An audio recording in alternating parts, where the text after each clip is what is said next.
To je čistě osobní záležitost, do které nikdo z vás nemá právo zasahovat. Jak to vůbec můžete říct? Vy jste porušili nejen naše lidské zákony, ale také ty boží. Nechci se o tom s vámi hádat, otče. Já ano. Co se s vámi stalo? Jak jste mohl ztratit cit pro to, co je správné a co není správné? Když mi ten bastard zničil celý můj život, proč bych o tom měl uvažovat? Jste si vědom toho, že zneužil mou ženu a pošpinil mou čest?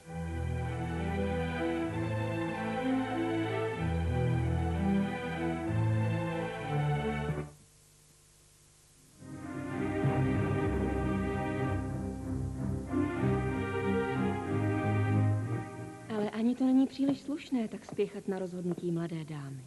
Ale já na vás nespěchám. Já jsem jen mluvil o svých citech, je to tak? A jsou to opravdové city?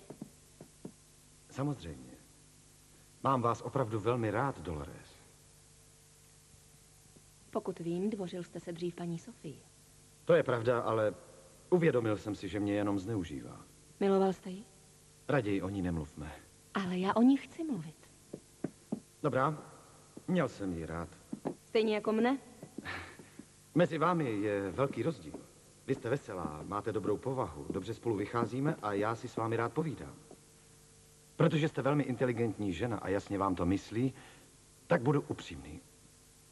Dobře víte, jaká je moje finanční situace. Nečekám, že mě bude moje žena vydržovat. Chci pracovat. Ovšem práce, kterou bych chtěl a mohu vykonávat, mi zase příliš moc nevynese.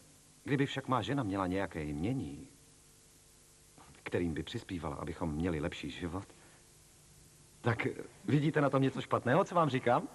Ne, mnoho manželství tak to vychází. Už mám dost všech Alcazarů a jejich problémů, které nemají konce. Chci odejít. A proto bych rád věděl, jestli byste mě přijala. Mám takový plán. Vrátím se do hlavního města, abych vám byl až do svatby blízko.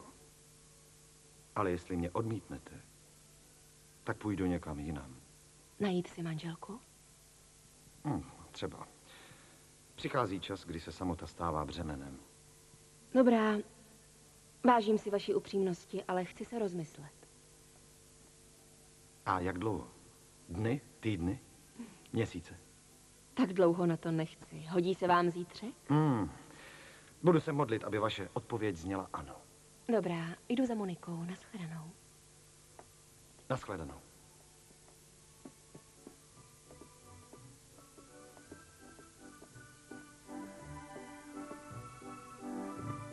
I za předpokladu, že by se tohle vše bylo stalo. Nás náš pán učil se nemstít a vše vyřešit smírnou cestou. Člověk musí být velkorysý, odpouštět. Právě tak, jako to udělal i samotný Juan, když pro ten prokletý ukradený dopis odmítl obžalovat vás a vaši matku. Synu, nemůžete přece zničit život Moniky a vašeho bratra pro zlou touhu po pomstě. Také nesmíte odsoudit svou duši. Pamatujte si, že Bůh dříve či později bude soudit všechny naše činy a že kámen hozený k obloze spadne opět dolů a velmi často dopadne na nás. Myslete na to, Andresi. A přemýšlejte. Přemýšlejte o tom. Ať vás Bůh osvítí.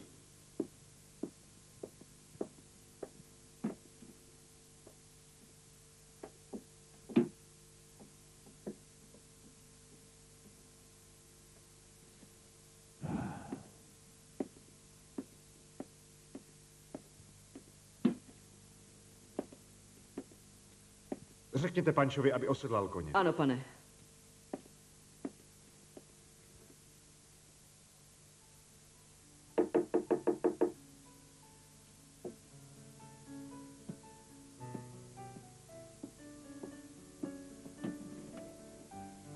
Jsem moc rád, že jsi přišla.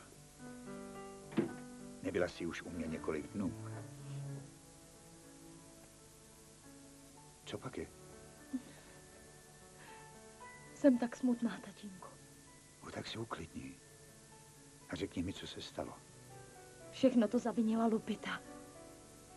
Služka Lupita? Vy tu chcete pracovat? Ano. Už jsem se ptala na tolika místech a práci najít nemohu. A co chcete dělat?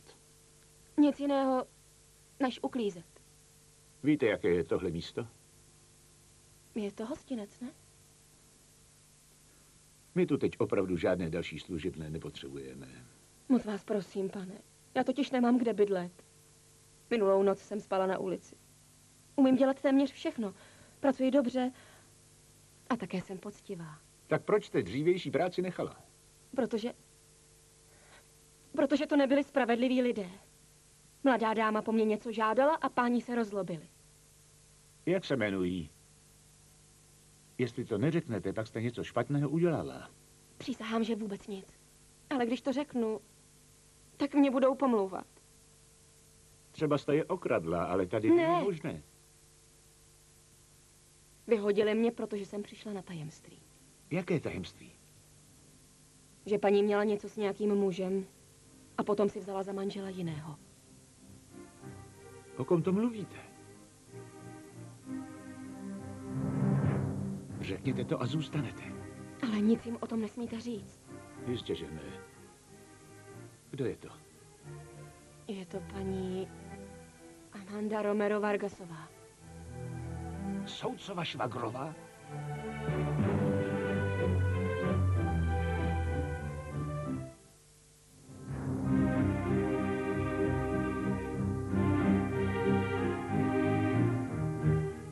Věříš mě, že ano, tati? Ano. Víc než komu jinému, protože znám Lupitu. Tak co říká maminka? Všechno jsem jí řekla. A aby se strýcem promluvila. Udělala to? To nevím. Protože když jsem dnes ráno vstala, tak matka už nebyla doma. Opravdu nechci, aby Marcel o mě špatně smýšlel. A proč pak? To na tom tak záleží? Protože není hezké, když si o tobě lidé myslí to nejhorší.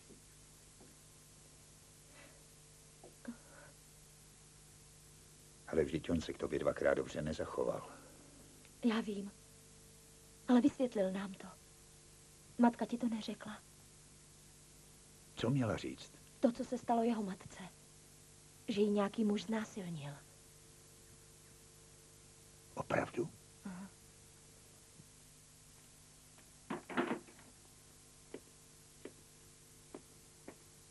Dobré ráno. Dobré ráno. Azusena se vrátila do svého pokoje a ložnice je připravena.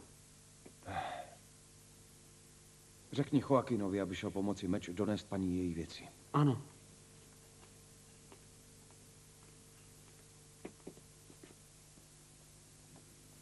Jestli se ti něco nelíbí, změň to. Ale proč? Tobě se líbí styl, jakým Mariana dům zařídila. Chceš vidět svou ložnici? To není má ložnice. V té, co patřila matce, není nábytek. Chceš být tam, kde bydlela sestra? Ne.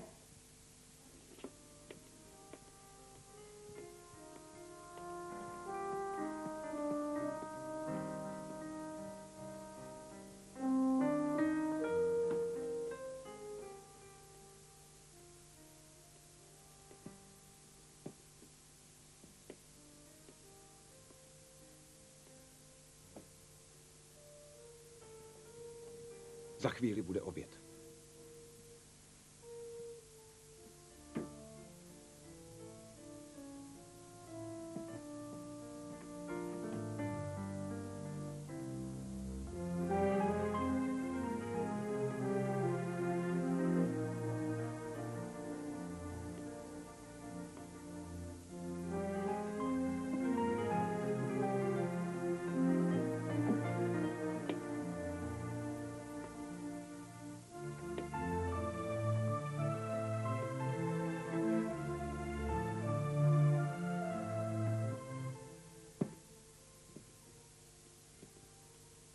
Říkal jsi, že ji přivedeš zítra. Ne. Rozhodl jsem se to udělat hned. Jak se ti daří? Lépe. Myslím, že zítra už vstanu, aspoň na malou chvíli. Ty nejsi šťastný, že máš svoji ženu zpět? Ano, jsem. Nevypadá to.